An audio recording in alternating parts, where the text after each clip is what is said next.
qu'on cherche quand on fait du sport de haut niveau, c'est d'écrire l'histoire.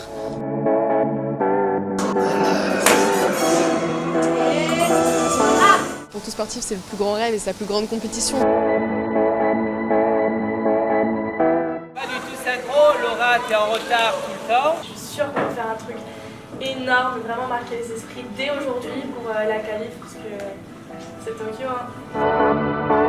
Comme je le dis, c'est une chance aussi ce qu'on peut vivre. Le confinement, ça nous a vraiment appris à nous adapter. C'est pas la même précision, donc non, on est plus forte.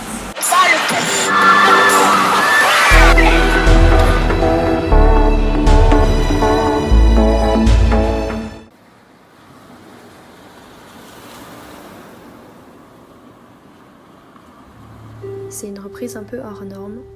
Je pense qu'on n'a jamais eu une reprise comme ça dans notre carrière. On fait beaucoup de natation, on fait beaucoup de technique, mais on peut rien faire en équipe. C'est vrai que l'arrêt du contact avec l'eau, c'est très très brutal. Les sensations sont revenues assez rapidement. Au début, on fait pas mal de natation. On nage, on nage, on nage. On reprend les déplacements. Donc les bases de la synchro, du rétro, costal, kick. Après 3 mois sans avoir pu s'entraîner, la seule hâte qu'on avait, je pense, c'était retourner dans l'eau, nager, retrouver les entraîneurs, les coéquipières, l'INSEP. On les avait préparés de la même manière et après on apprend que le retour va se faire de manière différente. Sauf qu'on veut toutes nager et la même chose. Donc certaines filles, en fonction de là où elles habitaient, avaient la possibilité de s'entraîner. Donc il y avait un retour en structure club qui avait été possible. Donc oui, on récupère 5 filles ici. Et même nous, pour les coachs, on est obligé de tourner. Donc il n'y a qu'une coach en même temps. Donc il fallait vraiment, mais on avait l'habitude de travailler comme ça. Mais là, il y a vraiment beaucoup d'échanges dans les transmissions entre les groupes, entre les entraîneurs. Et puis, il a fallu préparer à des arrivées différentes pour qu'on soit tout ensemble, à peu près 1 mois après la reprise du premier groupe, capable de reprendre avec le même niveau.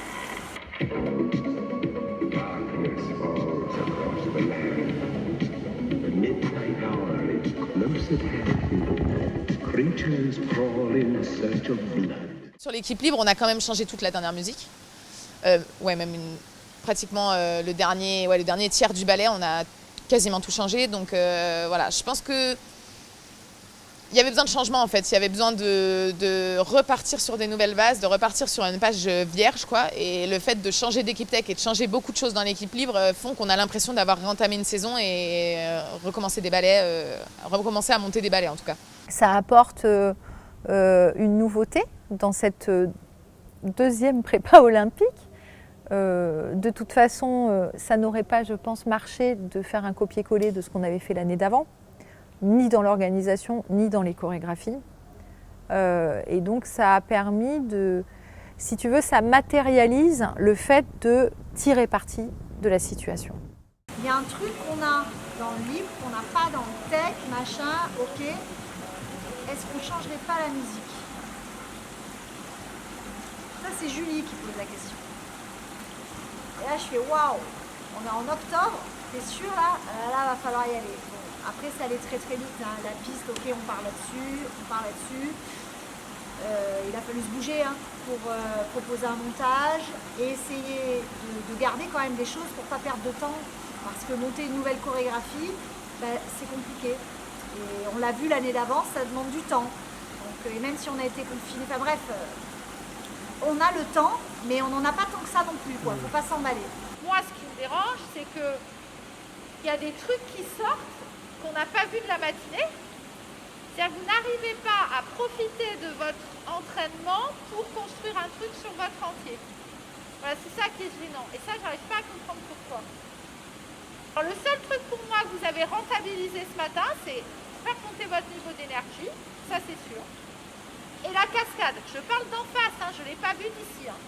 D'en face, la cascade était bien meilleure pour moi. On a un nouveau tech et du coup on espère y arriver et se montrer encore plus forte.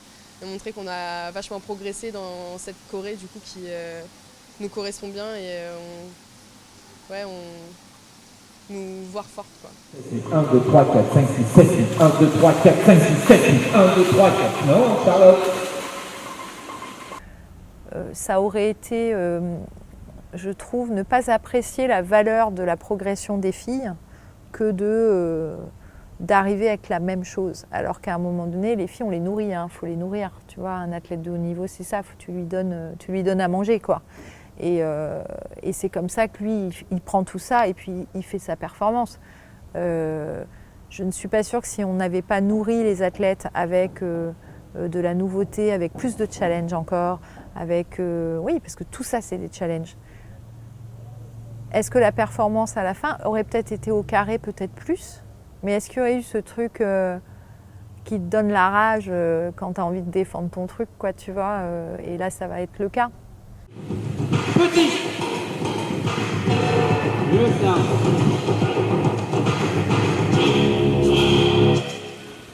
Beaucoup mieux, beaucoup mieux. La situation, c'est la dernière ligne droite, donc on n'a rien à lâcher, on a tout à donner et il faut vraiment qu'on arrive au TQO en mode battante et pour se qualifier. Pour tout sportif, c'est le plus grand rêve et c'est la plus grande compétition. Du coup, là, c'est vraiment... ça commence par le TQO, où ça fait partie de la plus grosse compète.